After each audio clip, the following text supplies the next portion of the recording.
Our world of YouTube, Archie here with another video. I just finished up the video and it's downloading now, and it is called Hawk. What the hell is it?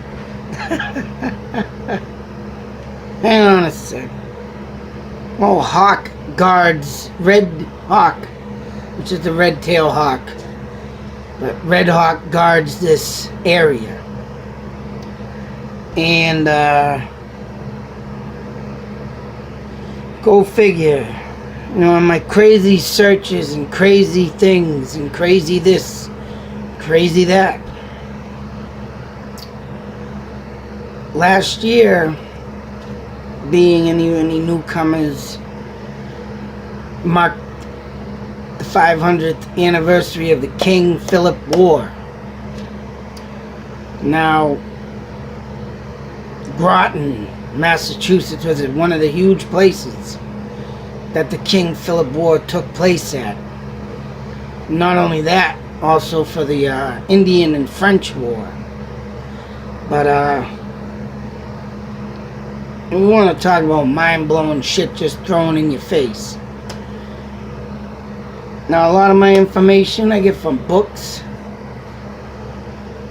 And sometimes it is accurate with the internet. But there's other times that I look up in books that is not on the internet. And due to the fact that I have now this book, people... What is that? Oh. Places and People of Gorton, Mass. And I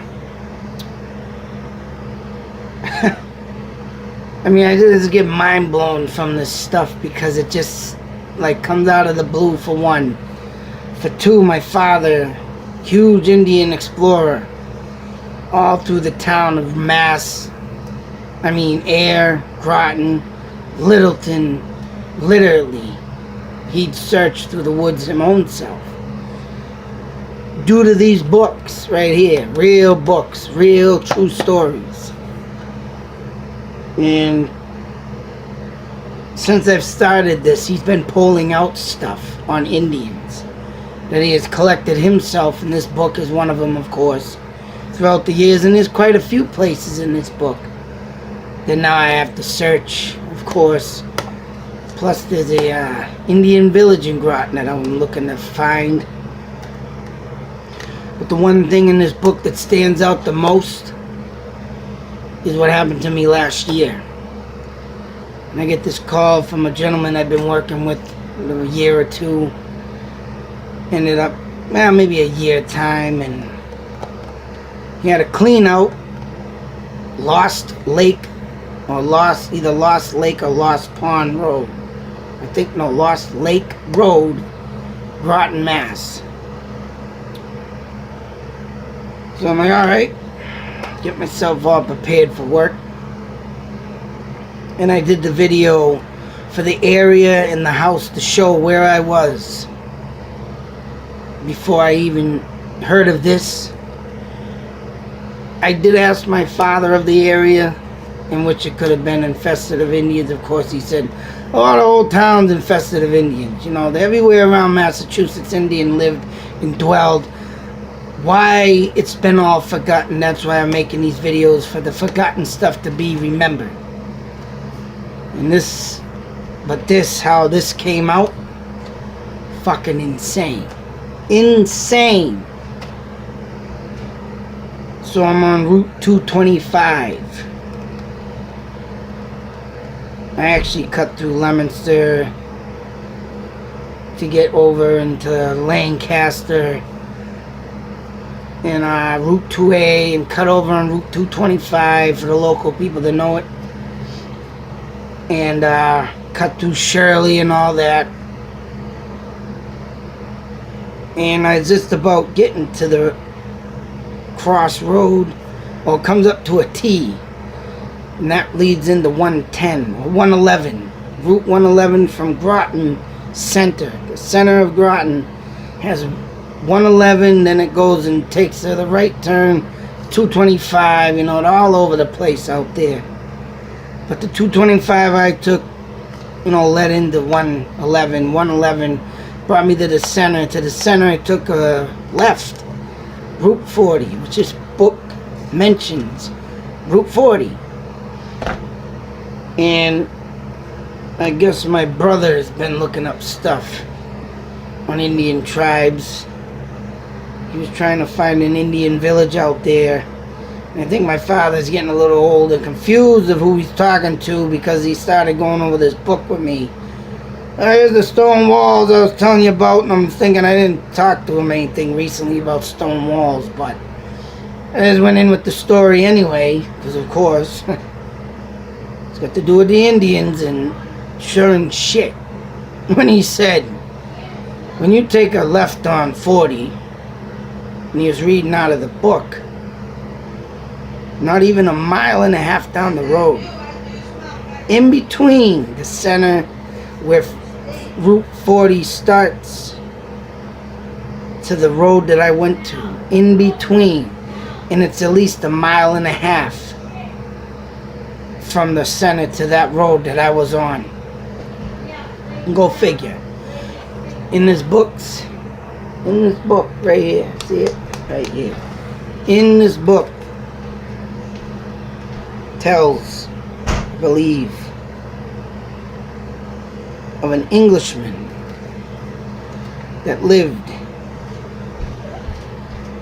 in I mean, like I said, I still gotta read through this. And then I show in my last video a bunch of farmland, so he must have owned one of them farmlands. But a chief supposedly went, something happened, must have got ripped off, because in Gorton it speaks of trading posts. Of course, the trading post that this man, I believe, once owned. So, must have ripped the Indian off. Like I said, I didn't read the story yet, but that's what I figured, because that's all the English did to the Indians, was rip them off.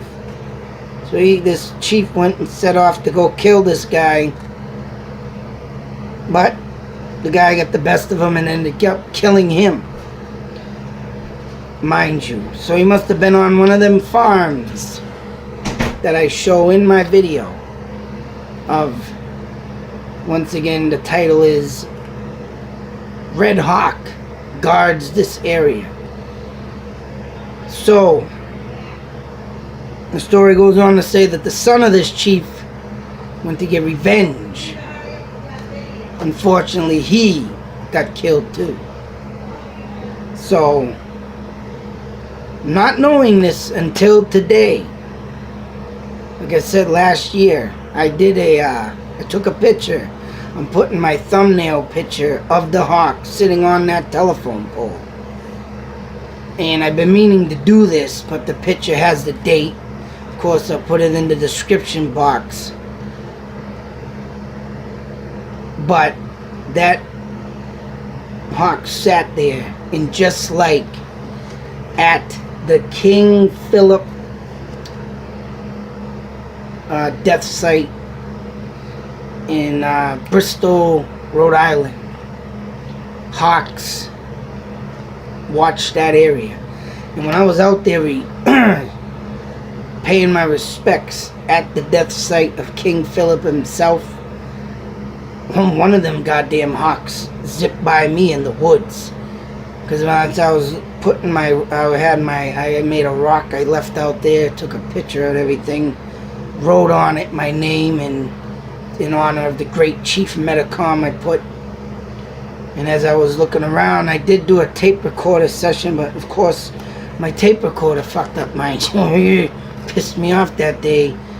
Out of the corner of my eye, seen that goddamn fucking hawk just blow right in the woods. Thing was huge. And that's how big this hawk was sitting on that telephone pole. Of course, I didn't get a clear picture because I had a shitty phone at the time. But he sits on top of it. It'll be in the thumbnail picture on the video, so. And I will be putting a date of when that happened. But to find this out, that a chief and his son within that range.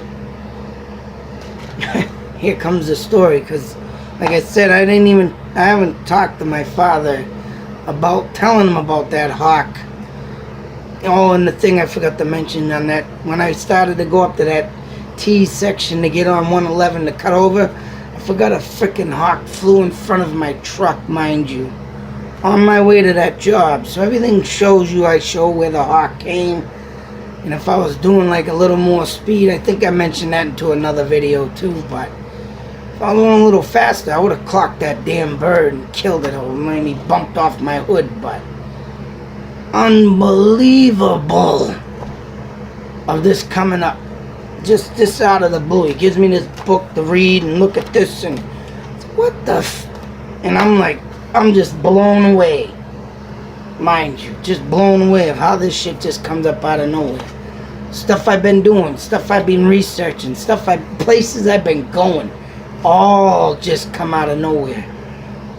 Just like in Raymond, New Hampshire, never been in that town, and on this road, Lost Lake Road, I've passed by that road, but I never really traveled on it. I never did. And I did a little video, but I screwed up and went the wrong way. But in that area, I might just do another one another day, but it's like a valley, and the road goes through this valley, and everything is like a mound that goes down, and it's like a hill. So if you even go to the waters, you're going down in a hill. If you look at houses, they're down in the gully. It's like a big, huge gully, but the road is like a mountain over it. I mean, all Indian dwelling. You could tell that they traveled and used that area a lot, because the swamps, the lakes, you know, it's a good road that must have been there, that they traveled to keep their eyes on things. It's like I say, Indians, people don't know, Indians like to travel high and keep their eyes out for stuff. So, you know, go ambush their animals and food and stuff. That was how they get up there. And they watch out for the Englishmen to come in. It's a good high point for them to, you know, keep it aware. A lot of stuff that Indians, you know, did to be safe. And that was one of them to that area. That's what I can tell you right now. But to find out a chief, sucks that he lost his life, but only to be, I can guarantee once I read this book, I can tell you that something must have happened to a family, got ripped off, whatever it may be. Well, and I think it was during the war maybe, but it wasn't the King Philip War, because I think that would have been mentioned, but probably the French War. But for the people that don't believe that the Indian spirit comes to you when you're a natural of it, I guess, this is how it comes out in the end. So I'm excited. I'm just mesmerized. Where I go to places, even I never been before, and stuff like this just draws to me. So I don't know what the hell I'm doing, but I'm trying to still come to grips with it. It's insane, but holy shit. Can't believe this just came up today. And I was in that area last year, so when I get the date in the description and blah blah blah, we'll see. It's